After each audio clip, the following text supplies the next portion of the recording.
तो आज हमें पढ़ना साहित्य दर्पण। साहित्य दर्पण में भी हम पढ़ेंगे महाकाव्य का लक्षण। मूल रूप से महाकाव्य का लक्षण लगा हुआ है, छठा परिच्छेद नेट में भी लगा हुआ और एचपीएससी में लगा हुआ महाकाव्य का लक्षण, दोनों जगह लगा हुआ है, तो वहीं पढ़ेंगे आज। तो उससे पहले मोटा मोटा ये पढ़ लेते हैं कि साहित्य दर्पण किसके द्वारा लिखा गया है या साहित्य दर्पण का मंगलाचरण क्या है, और जैसे विश्वनाथ ने लिखा है तो इनकी रचनाएं कौन सी थोड़ा थोड़ा मोटा मोटा देख लेते हैं।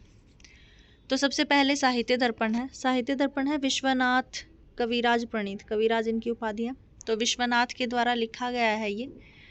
और मंगलाचरण है इनका, शरदिंदु सुंदर रुचि चेतसी सा में गिराम देवी अपहृत्य तमः संततम तम अर्थान अखिलान प्रकाशयतु। तो ये कह रहे हैं कि जैसे शरद का जो चंद्रमा होता है वैसा मेरा चित्त निर्मल हो, और सामे गिराम देवी मतलब गिराम देवी यानी वाणी की जो देवी सरस्वती है उनकी उपासना चाहते हैं, और कहते हैं अपहृत्य तमः सततम अर्थान, यानी जितने भी तम अज्ञान रूपी जो तम अंधकार इत्यादि हैं उन सबको अपहृत्य मतलब हटा करके, अर्थान अखिलान प्रकाश हेतु सभी प्रकार के अखिल प्रकार के अर्थों को क्या हो जाए मेरे हृदय में वो सब प्रकाशित हो जाए। तो नॉर्मल सा मंगलाचरण हमने देखा, ये इनका मंगलाचरण कई कभार पूछ लिया जाता है कि मंगलाचरण किसका है, कौन सा है और किसकी स्तुति की गई है। तो यहाँ पे मेन रूप से हमें पढ़ना महाकाव्य का लक्षण पढ़ेंगे हम, महाकाव्य का, खंड काव्य का, ये सब लक्षण पढ़ेंगे। लेकिन ये थोड़ा थोड़ा मैं बस दिखा रही हूँ कि ये मंगलाचरण है इनका। इनमें गिराम देवी यानी सरस्वती देवी को यहाँ पे नमस्कार किया गया है, इसलिए यहाँ पे नमस्कारात्मक मंगलाचरण हो जाता है इनका।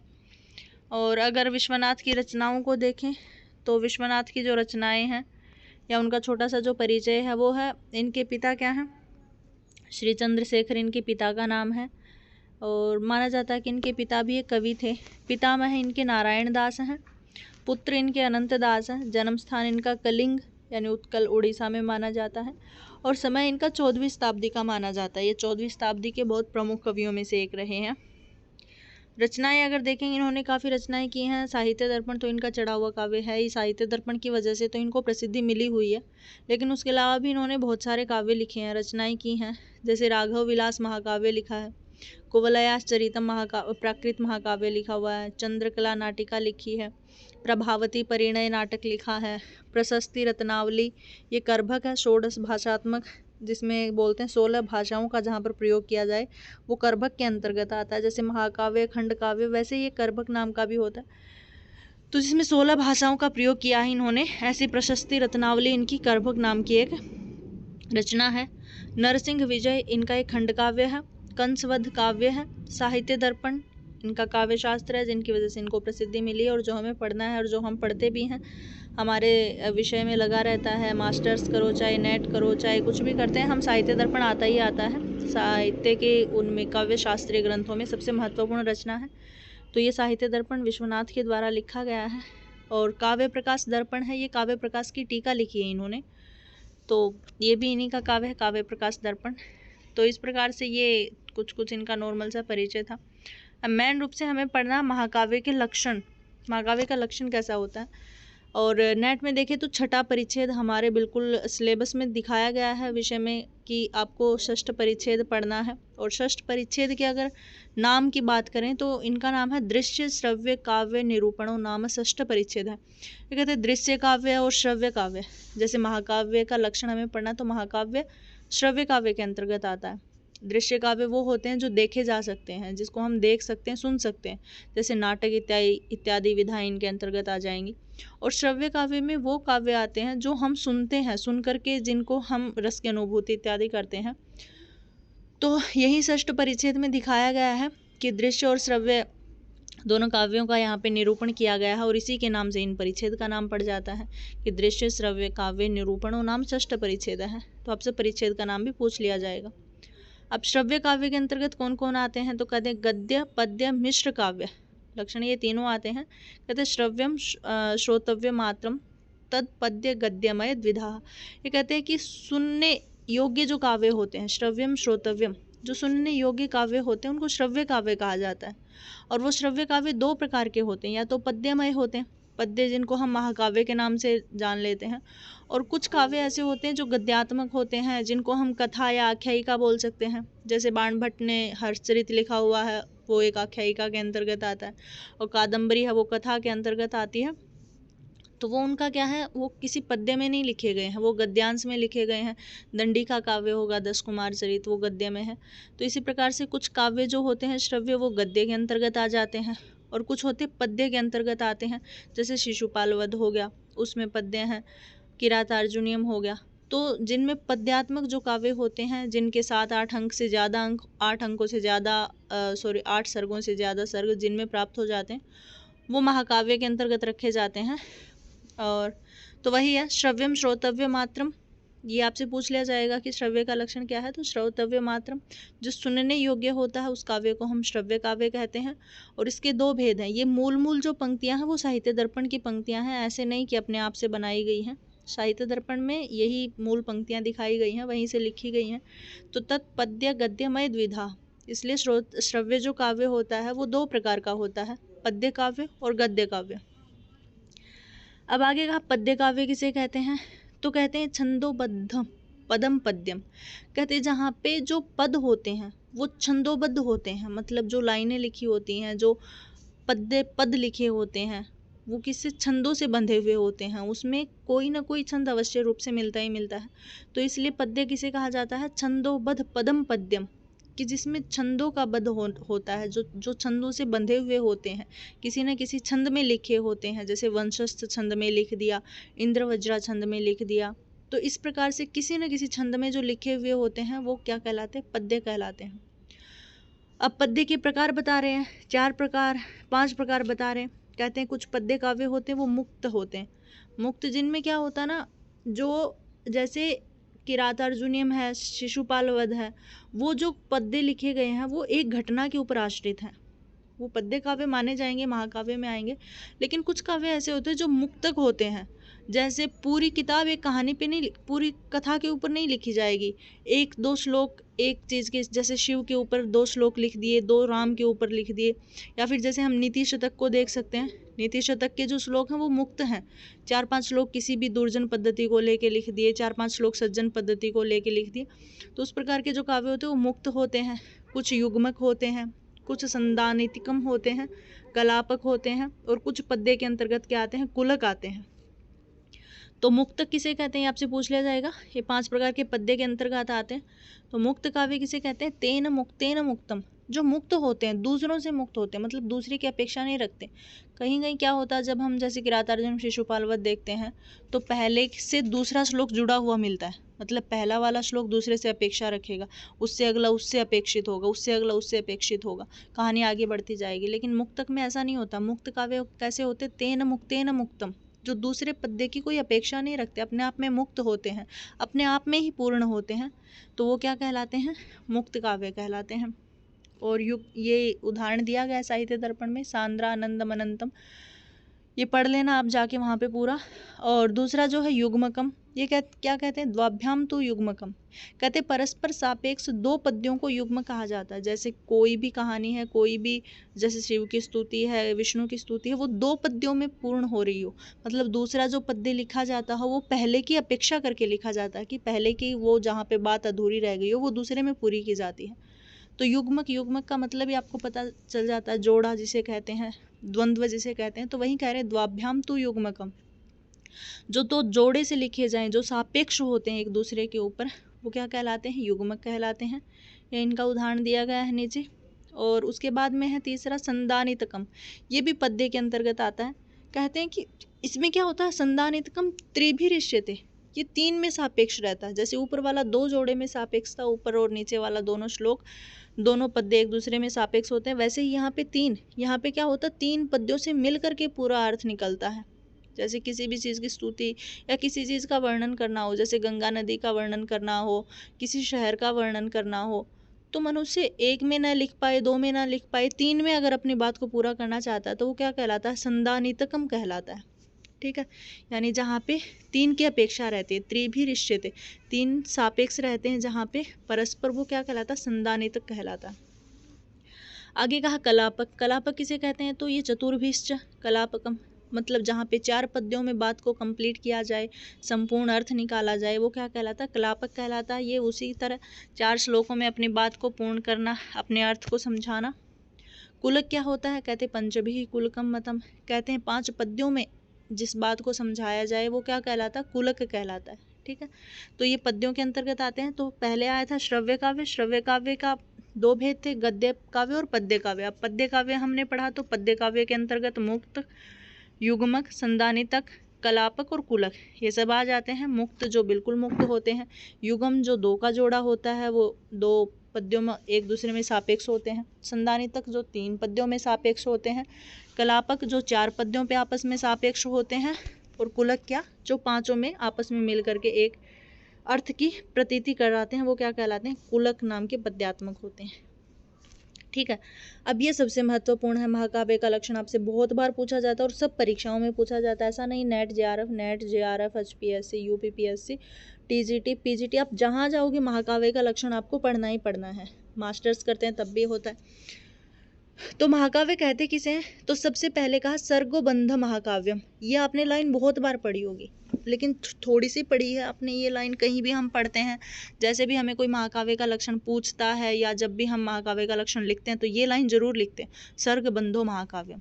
लेकिन ये इतना ही नहीं है, ये काफ़ी 6-7 श्लोक हैं जो साहित्य दर्पण में लिखे गए हैं, जिनमें ये बताया गया महाकाव्य का लक्षण, महाकाव्य कैसा होना चाहिए, किसकी उसमें स्तुति होनी चाहिए, किस प्रकार का मंगलाचरण होना चाहिए, कितने श्लोकों का होना चाहिए, कौन सा छंद होना चाहिए, वो सब कुछ दर्शाया गया है। लेकिन एक मेन लाइन है जो हम लिख लेते हैं, सर्गबंधो महाकाव्यम, कि महाकाव्य का लक्षण कैसा होता है? सर्गों में जो बंधा होता है उसे ही महाकाव्य कहेंगे। मतलब जो काव्य सर्गों में बंधा होगा, ऐसा नहीं कि कोई काव्य है वो अंकों में बंधा हो उसे आप महाकाव्य कह देंगे, कोई काव्य उच्छ्वासों में हो, परिच्छेदों में हो। मतलब अगर ये न कहा होता तो हम सबको काव्य समझने लग जाते। इसलिए पहले ही बोला कि जो पुस्तक कैसी हो, जो रचना कैसी हो, सर्गों में बंधी हुई होती है उसे महाकाव्य कहते हैं। और आगे कहा तत्र एको नायकः सूरः, जहाँ पर एक नायक होता है, और वो भी नायक कैसा? सूरः है, देवता नायक होता है। मतलब ये सारी बातें आपको फॉलो करनी। जब आप महाकाव्य लिखने चलेंगे तो यहाँ आपको साहित्य दर्पण में सबसे पहले ये देख लेना चाहिए कि महाकाव्य होता कैसा है। ऐसा नहीं कि आप काव्य लिखना शुरू कर दें और आपको पता ही ना हो। तो सबसे पहले आप जैसे सर्गों का ध्यान रखेंगे, आपको इतना पता है कि महाकाव्य में सर्ग होते हैं, वैसे आपको ये भी पता होना चाहिए कि वहाँ एक नायक होना चाहिए, और वो भी कैसा नायक? सूरः है, यानी देवता रूपी नायक होना चाहिए, जिसमें दिव्य गुणों की युक्ति हो। ऐसा नहीं कोई राक्षस, दैत्य इत्यादि इसका नायक बन जाएगा। उसके आगे कहा कैसा नायक? तो कह रहे हैं सद्वंश क्षत्रिय वापी, या तो किसी अच्छे वंश से हो या फिर क्षत्रिय वंश से हो। और आगे कहा धीरोदात्त गुणान्वित है, जो धीरोदात्त इत्यादि गुणों से अन्वित होता है, जिसमें धीरोदात्त यानी धीर, ललित, उदात्त इत्यादि उच्च कोटि के जो गुण जिसमें अन्वित होते हैं, ऐसे को क्या कहा जाता है? महाकाव्य का नायक कहा जाता है। तो एक श्लोक में क्या बताया? सर्गों में बंधा हुआ महाकाव्य होता है, वहाँ पर एक नायक होता है, और वो नायक कैसा होता है? सूरः है, देवता, उसका नायक कहा जाएगा। और वो देवता भी नायक भी कैसा होगा? या तो सद्वंश क्षत्रिय वाप, या तो सद्वंश मतलब अच्छे वंश से, किसी ऊंचे कुल से बिलोंग करता हो, या क्षत्रिय वाप या कोई क्षत्रिय उसका नायक हो सकता है। और गुणों के बारे में बात हुई तो कहते हैं धीरोदात्त गुणान्वितम, वह नायक कैसा हो? धीरोदात्त इत्यादि गुणों से अन्वित होता है। आगे कहा एक वंश भवा भूपा कुलजा बहुवो अपिवा, ये कह रहे हैं कि या तो एक वंश के बहुवा मतलब बहुत सारे, भूपा जो राजा इत्यादि होते वो नायक हो सकते हैं। जैसे हम पढ़ते रघुवंशम, रघुवंशम में 31 राजाओं का वर्णन है, तो हम केवल ये तो नहीं बता सकते ना उनका नायक कौन है। हालांकि हम कई बार राम का नाम ले लेते हैं क्योंकि वहाँ पे सबसे ज़्यादा सर्गों में उनकी स्तुति की गई है, लेकिन वहाँ पे एक नायक नहीं है, वहाँ पे हर जगह बहुत सारे नायक है। तो वहीं कह रहे हैं या तो एक वंश के वंश भवा भूपा, एक वंश के बहुत सारे नायक भी हो सकते हैं, जो कैसे होते? कुलजह, जो कुलीन होते हैं। ठीक है, कुलीन होने चाहिए। तो रामकुल, रघुकुल जो है वो कुलीन है। तो वहीं बता रहे हैं कि नायक कैसा हो? एक ही वंश के बहुत सारे हो सकते हैं, लेकिन वो कैसे होने चाहिए? कुलीन होने चाहिए। उसके आगे कहा श्रृंगार वीर शांतम शांतानाम एको अंगीरसः इष्यते अंगानि सर्वेपि रसः सर्वे नाटक संधयः। ये कह रहे कि श्रृंगार वीर शांत नाम का एको अंगिरस है। या तो आप जैसे काव्य में 2 रस हो सकते हैं, लेकिन एक तो अवश्य होता ही होता है जो अंगी होता है। अंगी का मतलब होता है प्रधान, प्रमुख। तो प्रमुख अगर रस आप कर रहे हैं तो महाकाव्य में कैसा होना चाहिए? या तो आप श्रृंगार रस को प्रमुख रखें, वीर रस को या शांत रस को। कहते हैं या तो महाकाव्य में श्रृंगार, वीर और शांत, इन तीनों में से एक ही रस कैसा होना चाहिए, अंगी होना चाहिए। और आगे कहा अंगानी सर्वेपि रसः, और अंग में तो सारे के सारे रस आप प्राप्त कर सकते हैं, या मतलब का महाकाव्य में लिख सकते हैं, सारे रसों में आप लिख सकते हैं। लेकिन आपको ये बात ध्यान रखनी है कि प्रमुख रस की अगर बात करेगी तो प्रमुख रस आप या तो महाकाव्य में श्रृंगार देंगे, या वीर देंगे, या शांत रस देंगे, तो उन सब में दिया जाएगा। आगे कहा सर्वे नाटक संध्या, और नाटक में कैसे होनी चाहिए, नाटक की सारी संधियाँ इसके अंतर्गत होनी चाहिए। जैसे हम पढ़ते हैं ना 10 रूपक में संधियाँ पढ़ते हैं, तो वो मुख, प्रतिमुख, गर्भ, इस प्रकार से विमर, स्वरूप, संगृति, ये सारी संधियाँ भी क्या होनी चाहिए इसमें, इस प्रकार से सारी संधियों का भी समावेश होना चाहिए। आगे कहा इतिहासो उद्भवम वृत्ति अन्य व सज्जनाश्रयम चत्वारस्तस्य वर्गः स्यु तेषु एकम व फलम भवेत्। ये कहते हैं कि जो महाकाव्य का जो कथा होती है वो कैसी होनी चाहिए, इतिहासोद्भवम वृत्तम। ये कहते हैं कि इतिहास से उद्भावित होनी चाहिए, इतिहास रूपी कथा होनी चाहिए। ऐसे नहीं कि आप कोई काल्पनिक कथा का महाकाव्य बना देंगे, नहीं, आप जो महाकाव्य लिखते हैं तो उसकी जो कथा वस्तु होनी चाहिए वो कैसी हो, इतिहास से परिपूर्ण होनी चाहिए। और आगे कहा अगर इतिहास नहीं है तो अन्यथा सज्जन आश्रम या किसी सज्जन पे आश्रित होनी चाहिए। जैसे किरातार्जुनीयम, शिशुपाल वध, ये सारी जो कथाएं देखते हैं ये इतिहास से प्रसिद्ध, इतिहास से ली गई हैं। और आगे कहा सज्जन आश्रित हो तब भी महाकाव्य लिखा जा सकता है। जैसे बुद्ध चरितम है, तो बुद्ध एक क्या है, सज्जन है, उनके ऊपर आश्रित पूरा बुद्ध चरित लिखा हुआ, तो वही कह रहे हैं या तो कथा वस्तु इतिहास से उद्भवित हो या फिर सज्जन आश्रित हो। आगे कहा चत्वारस तस्य वर्गः स्युः, और उसमें चारों के चारों वर्गों का वर्णन होना चाहिए, धर्म, अर्थ, काम और मोक्ष चारों हो सकते हैं। अगर चारों ना हो तो एकम च फलम भवेत, एक फल की प्राप्ति तो अवश्य होनी चाहिए। मतलब काव्य लिखें या तो हमें धर्म की प्राप्ति हो, या अर्थ की प्राप्ति हो, या काम की प्राप्ति हो, या मोक्ष की प्राप्ति हो, या तो चारों हो, या फिर चारों नहीं हो सकती तो एक तो होनी ही होनी चाहिए। आगे कहा आदौ नमस्क्रिया आशीर्वाद वस्तु निर्देशम एवं च, कहते हैं कि इन तीनों में से आदौ यानी प्रारंभ में एक मंगलाचरण होना चाहिए। या तो आप नमस्क्रियात्मक मंगलाचरण रखें, या आशीर्वादात्मक रखें, या वस्तु निर्देशात्मक रखें। मतलब पहला जो आपका श्लोक है उसमें आपको मंगलाचरण करना है। आप वो मंगलाचरण आपके तरीके से कर सकते हैं। 3 प्रकार के मंगलाचरण होते हैं, जिनमें से आप चाहें तो नमस्कार कर सकते हैं। जैसे साहित्य दर्पण था, साहित्य दर्पण में हमने अभी अभी पढ़ा तो सरस्वती को नमस्कार किया, इसलिए नमस्कारात्मक है। या कहीं कहीं आशीर्वाद लेते हैं, जैसे अभिज्ञान शाकुंतल है, वहाँ हम आशीर्वाद लेते हैं। और किरातार्जुनीयम, नैषधे चरितम, शिशुपाल वध, ये जो महाकाव्य हैं तीनों की तीनों, इनमें क्या है, वस्तु निर्देशात्मक है। तो वही कह रहे हैं कि प्रारंभ जब भी हम काव्य का करें या तो नमस्कारात्मक से करें, या आशीर्वादात्मक या वस्तु निर्देशात्मक मंगलाचरण से ही करना चाहिए। उसके बाद कहा क्वचिन नंदा खलादीनाम सदाम च गुण कीर्तनम। ये कहते हैं खलादीनाम यानी दुष्टों की हमें क्या करनी चाहिए, निंदा करनी चाहिए। मतलब काव्य में जब महाकाव्य लिख रहे हैं तो वहाँ पे हमें दुष्टों की निंदा करनी चाहिए। और सताम च गुण कीर्तनम, सताम यानी जो सज्जन लोग हैं उनके गुणों का कीर्तन करना चाहिए, उनके गुणों को बताना चाहिए, वर्णन करना चाहिए। और आगे कहा एक वृत्तमयी पद्यई अवसाने अन्य वृत्तकैः नाति स्वल्पः नाति दीर्घः सर्गः अष्टाधिक इह। ये कहते हैं एक वृत्तमयी पद्यई, कहते हैं जो काव्य लिखते हैं वो एक वृत्त में, वृत्त का मतलब होता है छंद में, कहते पूरा जो एक सर्ग होता है वो केवल और केवल एक ही छंद में लिखा जाना चाहिए। और कहते अवसाने अन्य वृत्त कई, कहते अवसान यानी बिल्कुल अंत में जा करके, अंतिम में जा करके क्या होना चाहिए, अन्य वृत्त कई, दूसरा छंद परिवर्तन होना चाहिए।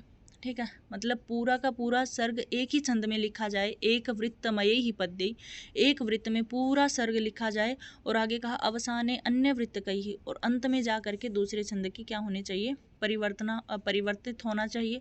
और आगे कहा जो सर्ग हों वो कैसे हों, कहते न अति स्वल्पः, न तो बिल्कुल छोटे होने चाहिए, न अति दीर्घः सर्गा, और न अत्यधिक दीर्घ होने चाहिए। तो न तो सर्ग ज़्यादा बड़े हों न ज़्यादा छोटे हों।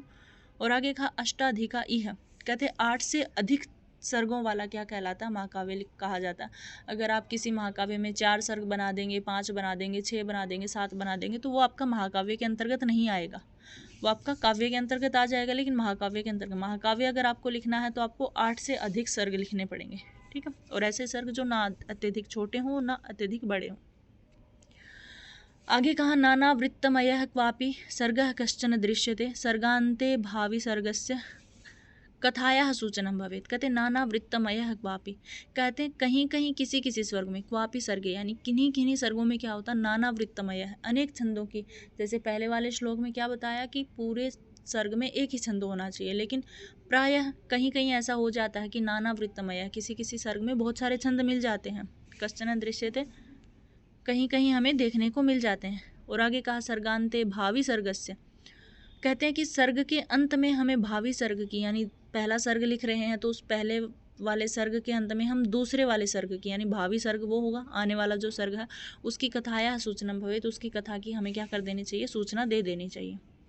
आगे कहा संध्याया सूर्य इंदुर जनी प्रदोष ध्वांतवासरा प्रातः मध्याह्न मृगया शैल तुर्वन सागरा, ये कहते हैं कि इन सब का वर्णन होना चाहिए। संध्या यानी संध्या का वर्णन हो, सूर्य का वर्णन हो, इंदु मतलब चंद्रमा का वर्णन हो, रजनी होती रात्रि का वर्णन हो, प्रदोष भी मतलब संध्या वेला का वर्णन हो, वासरा यानी अंधकार इत्यादि का, प्रातः का, मध्याह्न का, मृगया यानी शिकार इत्यादि का, शैल यानी पर्वत का, वन का और सागर का। इसे आगे भी कहा संभोग विप्रलंभौच, कहते हैं संभोग श्रृंगार, विप्रलंभ श्रृंगार, इन दोनों का। मुनि का वर्णन, स्वर्ग का वर्णन, पुर यानी जो पुर जनपद इत्यादि इनका वर्णन, अध्वर यानी यज का वर्णन, रण यानी जो युद्ध इत्यादि उनका वर्णन, प्रयाण यानी यात्रा इत्यादि करना, उपयम यानी विवाह इत्यादि, मंत्र यानी मंत्रणा इत्यादि करना, पुत्रोदयादय है, पुत्रोदयादय है, कहते पुत्र इत्यादि की उत्पत्ति इत्यादि का क्या होना चाहिए, वर्णन होना चाहिए। तो ये सब आगे भी कुछ बातें कही गई हैं, तो ये वर्णन हम महाकाव्य में करें। संध्या का, सूर्य का, चंद्रमा का, रात्रि का, संध्या वेला, अंधकार, प्रातः, मध्य, शिकार, पर्वत, वन, सागर, संभोग, विप्रलंभ, मुनि, स्वर्ग, पुर, यज और रण यानी युद्ध इत्यादि का, यात्रा, विवाह, मंत्रणा इत्यादि, पुत्र इत्यादि का यहाँ पे क्या होना चाहिए, वर्णन होना चाहिए। आगे कहा वर्णनीय यथा योगम सांगोपांगम अमी है, तो ये बता दिया अगले श्लोक में कि इन सब का वर्णन कैसा होना चाहिए, यथा योगम, हमें यथाक्रम से इनका वर्णन होना चाहिए और सांगोपांग वर्णन होना चाहिए। अमी ही है, इसी को क्या कहते हैं, महाकाव्य कहते हैं। आगे कहा कवेर वृत्तस्य वा नामना नायकस्य इतरस्य वा, कहते हैं कि या तो कवेर वृत्तस्य, या तो कवि के चरित्र के ऊपर नाम रखना चाहिए, कवि का चरित्र है उसके ऊपर नाम लिख दो, या नायकस्य, या नायक के ऊपर क्या होना चाहिए, महाकाव्य का नाम होना चाहिए। जैसे बुद्ध चरितम में बुद्ध उनके नायक हैं, तो बुद्ध चरितम इसका नायक का नाम है। तो वहीं या तो कवि के चरित्र पर नाम होना चाहिए, या कवि का क्या होना चाहिए, नायक इत्यादि के नाम के ऊपर काव्य का नाम रख दें। नामास्य सर्गोपादेय कथा या सर्ग नाम तो, या कहते हैं कि सर्गों में जो दी गई कथा है, सर्गोपादेय है कथाया, सर्गों में दी हुई जो कथा है उसी के नाम पर रखें। सर्ग नाम तो सर्गों का नाम होना चाहिए, सर्गों में जो कथा दी गई है। जैसे हम शिशुपाल वधम काव्य पढ़ते हैं, महाकाव्य पढ़ते हैं, तो संपूर्ण महाकाव्य में क्या बताया हुआ, शिशुपाल के वध को बताया हुआ है कि शिशुपाल का वध किसने किया था, कैसे किया था, शिशुपाल कौन था, कैसे मरा था, ये सब कुछ है। तो वही कह रहे हैं कि या तो सर्ग में दी हुई कथा के अनुसार सर्ग का नाम रखें, महाकाव्य का नाम रखें, या नायक के आधार पर काव्य का नाम महाकाव्य का नाम रख सकते हैं, या कवि के चरित्र के नाम पर भी हम महाकाव्य का नाम रख सकते हैं। और आगे कहा, ये भी कुछ श्लोक और हैं, इन्हीं के हैं। आगे कहा, एक मिनट, ये महाकाव्य का लक्षण था और यही परीक्षा में सीधा सीधा आपसे पूछा जाता है, यही पंक्तियां उठा के दी जाती हैं, या आपसे ये चारों पंक्तियां आ जाएंगी, इनमें से पूछ लिया जाएगा कि किनमें से कौन सा महाकाव्य का लक्षण है, कौन सा महाकाव्य का लक्षण नहीं है। तो नहीं में भी पूछा जा सकता है। और आजकल तो एक काम और चल पड़ा, तीनों चारों में से सही कौन सा है, गलत कौन सा है, तो तीनों भी सही हो सकते हैं, चारों भी सही हो सकते हैं। वो सब आपको ये सारे श्लोक पढ़ के, ये साहित्य दर्पण की मूल किताब से उठाए हुए श्लोक हैं, ठीक है, तो यही आपको पढ़ने हैं। तो यहाँ तक किसी को ना समझ में आया हो तो आप बता सकते हैं, कमेंट करके बता सकते हैं, कैसे भी बता सकते हैं। और इसकी PDF आपको टेलीग्राम पे मिल जाएगी, और टेलीग्राम का आपको चैनल का डिस्क्रिप्शन में आपको लिंक मिल जाएगा, आप वहाँ से PDF डाउनलोड कर सकते हैं, ठीक है।